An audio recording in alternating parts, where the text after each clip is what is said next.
Welcome to a new episode of Hacks and Hobbies with your host, Junaid Ahmed.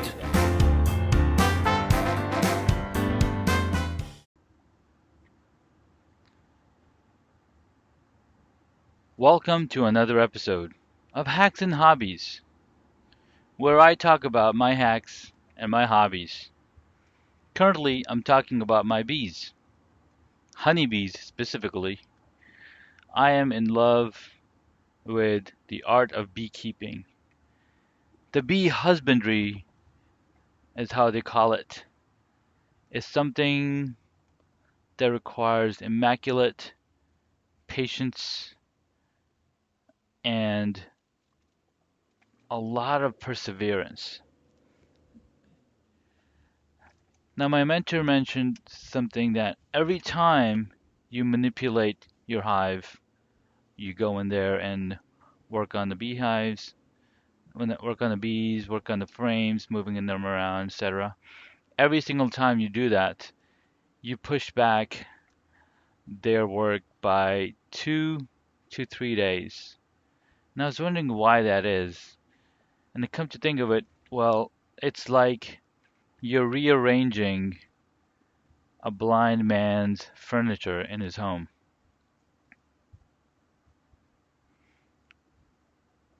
So, in this episode, I'll be talking about the different things that I've learned through the days, and yeah, and would love to get some feedback from you guys. So, I'm in love with my honeybees, even though I've only known them for about 1 month and 3 weeks. It's been a really learning experience.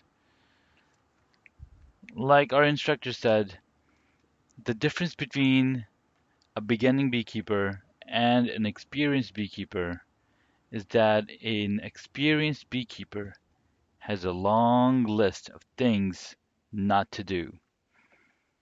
So, as beginning beekeepers, something we want to do is take a look at those lists and learn from their mistakes and not to do that ourselves. So, one of the things he mentioned was that as you're beginning beekeeping, sure, there might be ton of pollen, there might be ton of nectar in your area, but since there's a limited quantity of bees in your hive, you want to make sure that you're feeding them so they don't have to travel far to get that food. They can just go up to the feeding banks, get their feed on, bring it down to the hive, fill it up with nectar, and be able to feed the growing larva, the growing bees, and feed the queen and whatnot. So feed your bees no matter what time of the year it is, especially during winter days, during winter months, and um, summer months, because those are the times where pollen and nectar is not as much. I mean, unless you have trees and plants that grow in those seasons, you still want to carry on because bees need to build all that wax. Because when you start with a new beehive, you start with 5 frames, and I probably mentioned this many times when I was putting the nuke together. And the 5 frames is all you start with. That's what you're paying for, along with the bees and a queen. And these 5 frames are already filled with pollen. They should have nectar. They should have some pollen. They should have capped brood. And so essentially, the queen bee is just waiting for room so then she can go around laying eggs. But if there's no open comb, she can't lay any eggs. So you're pausing to grow. So now the bees that you do have, they will take time to build out frames as you put in the foundation.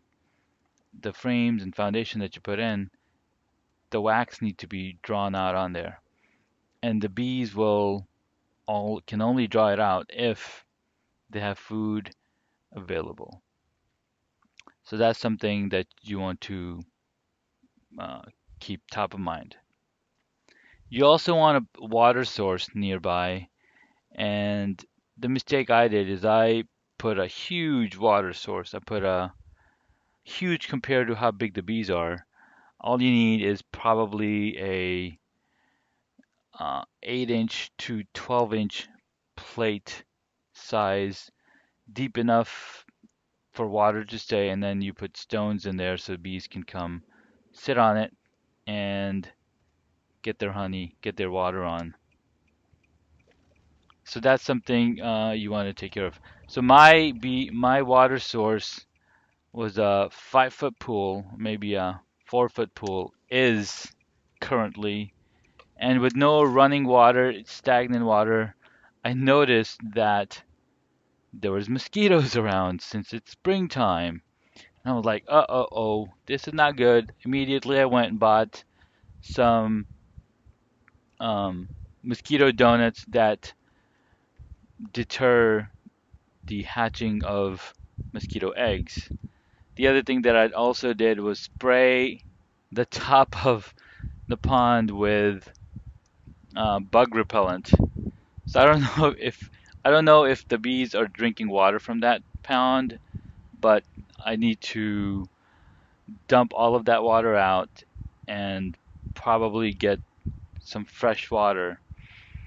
The other thing that I will probably do is add a solar powered water fountain to this small pond.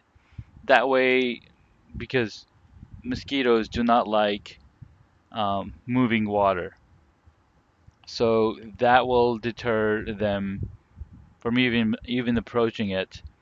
And it probably might be a good place for uh, frogs to lay eggs because I think we saw some things moving in the water and we were like, oh, there are tadpoles. So I'm not 100% sure what that is. Anyhow, it's been a pretty good experience so far, learning as I'm going and referring back to the notes that I had made on the study materials. So it's been pretty good.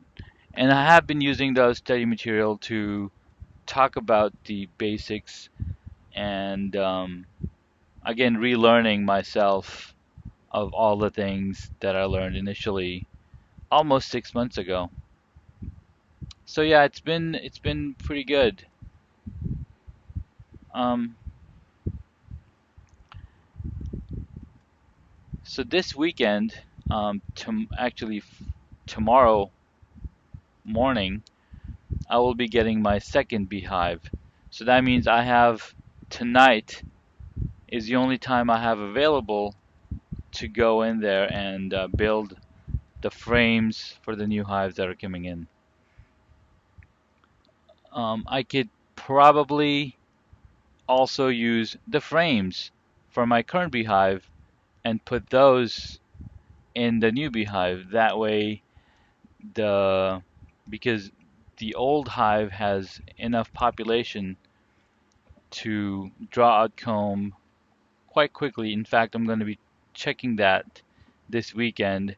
We had added 10 new frames to the old hive, and we'll check this weekend how they did and how much of the frames have been drawn out. Also talk to my mentor and ask him, okay, should I take some frames out of the old hive and put them in the new hive, and which specifically ones should I put in, and in which order?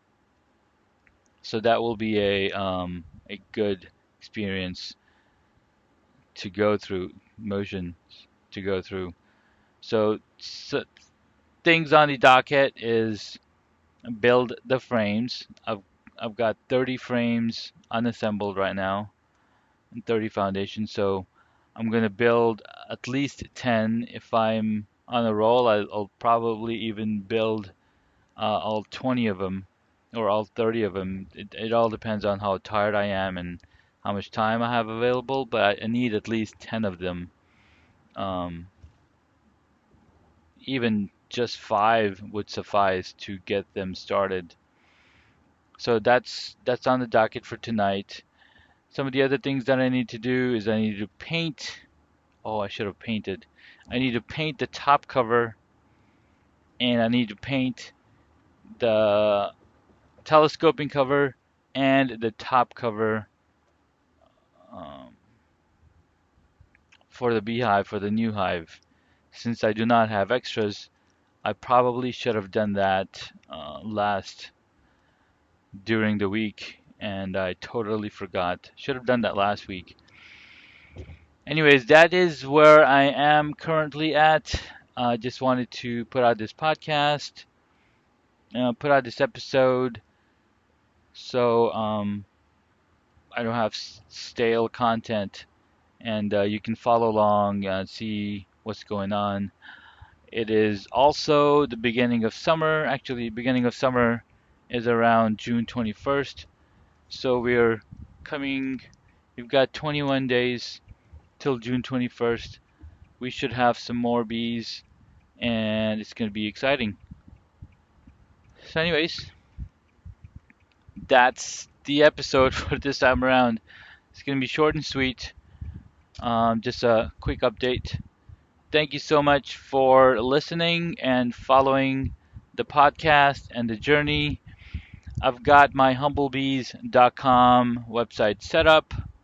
It needs some posts, it needs some love, and I'm going to be transitioning the talk about bees on the My Humble Bees podcast, which I will also set up this weekend. That way, there's a specific place for the bees. And then on this podcast, I can continue talking about hacks, the different hacks that I go through. May it be life hack, may it be hack while creating something, hacking the traffic, hacking whatever it is you might be hacking or I might be hacking. Talking about hacking, I have been following Hack the Entrepreneur blog, and I got back into it and listening to the stories of these entrepreneurs and how they come around and their struggles and how they overcome them and how they hack their life to essentially make themselves successful. It's really amazing stories. I can share some and talk to some entrepreneurs, hopefully. So that's all I've got for this episode. Thank you so much for listening again. Take care and happy hacking and enjoying your hobbies, right? Take care.